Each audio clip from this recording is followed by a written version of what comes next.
What is the future of people like you and me going up into space? Allen lives and breathes mathematics and Vedic astrology. When he recognized patterns in history, too, a whole new world of fun opened up.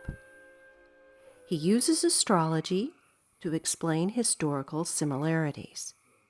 The useful part is, patterns can predict the future, and this helps us all feel a lot better about the present. This week, we had 2 billionaires who decided to get in a rocket ship and get propelled up into the edge of space. And it was a wonderful thing to watch, and a lot of people were wondering, why did they do that?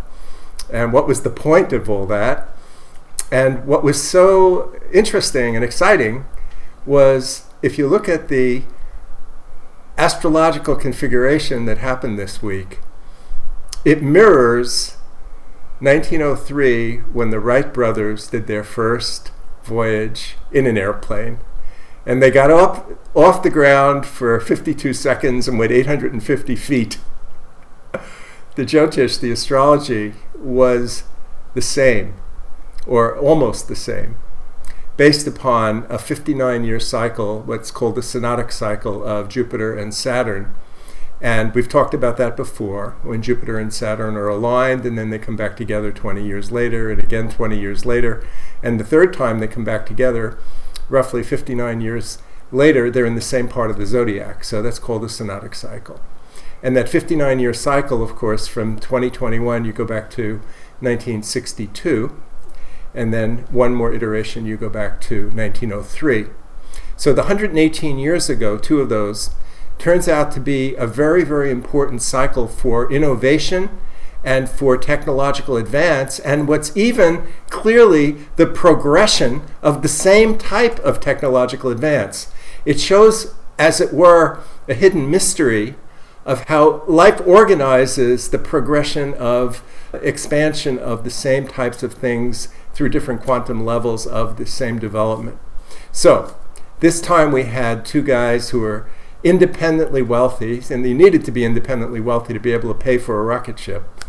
And they both broke out into the atmosphere and did their first little voyage into space, and then they came back down very soon after.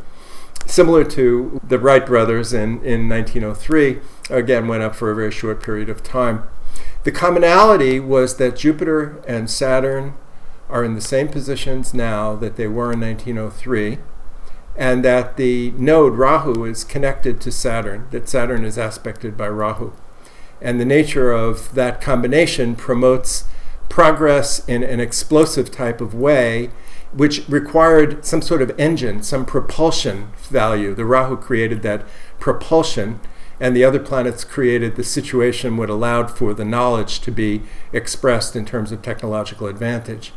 So we have in 2021 an iteration of this expansion into space, and in 1903 it's the propulsion of a new engine that the Wright brothers had to come up with themselves. They couldn't even find anybody to provide an engine that would work for them, and they did it, and they created this engine just as Branson and Bezos created the rocket that they needed to get up off the ground.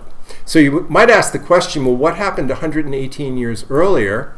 Did we have the same configuration in the skies? And the answer is, we almost did. We had Jupiter and Saturn again in the same places. And if you look at the video, we're going to show exactly what the positions of Jupiter in Aquarius and Saturn in Capricorn.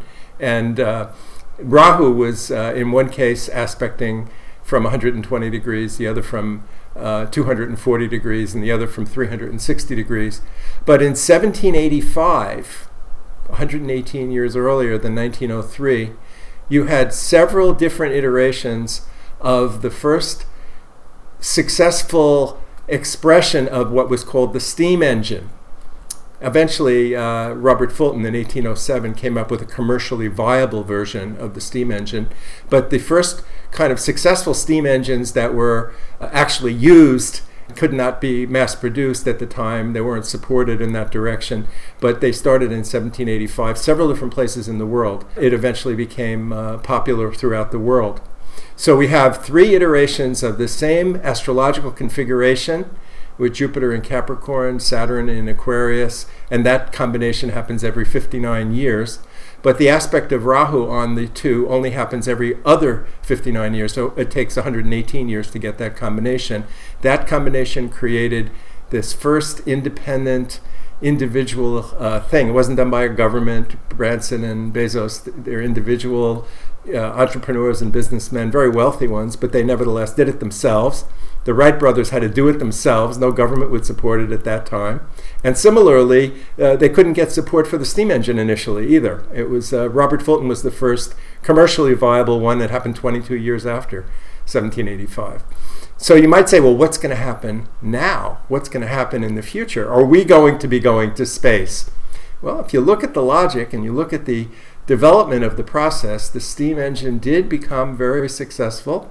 Starting in 1807, it became the popular mode of long-distance travel across the United States, across Europe. So it became extremely necessary as well for business and transporting large quantities of coal and a variety of things in the energy industry. So it was extremely important until the next iteration of this was flying off the ground, getting stuff up in the air. And then the first commercial airline travel happened in 1919, which was 16 years after the Wright brothers first came up with the concept that actually was viable. From 1903 to 1919 is 16 years. From 1785 to 1807, and Robert Fulton's version was 22 years. So somewhere between 15 and 20 years from now, we will be going up into space. There will be a commercially viable, consistent, regular way. I would imagine it would be something like you go up into space and you come down in Europe in about 2 minutes. So it saves us a lot of time in terms of travel. And there may be a number of other things that can be done when you put something up into space in terms of transportation, a variety of other communication, things that could be developed that we can't even imagine at this point. But we're very inspired by looking at the fact that these planetary conditions have not happened except for these times. 118 years separated from each other.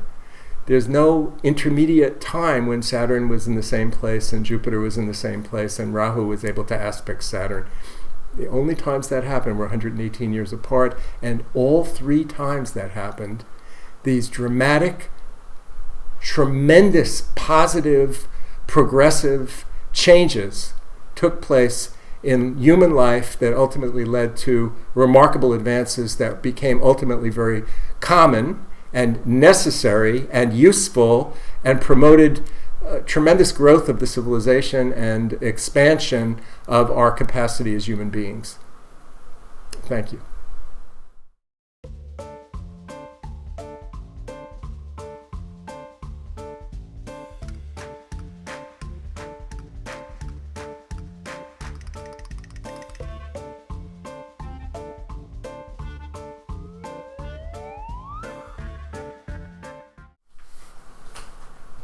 I think that was good.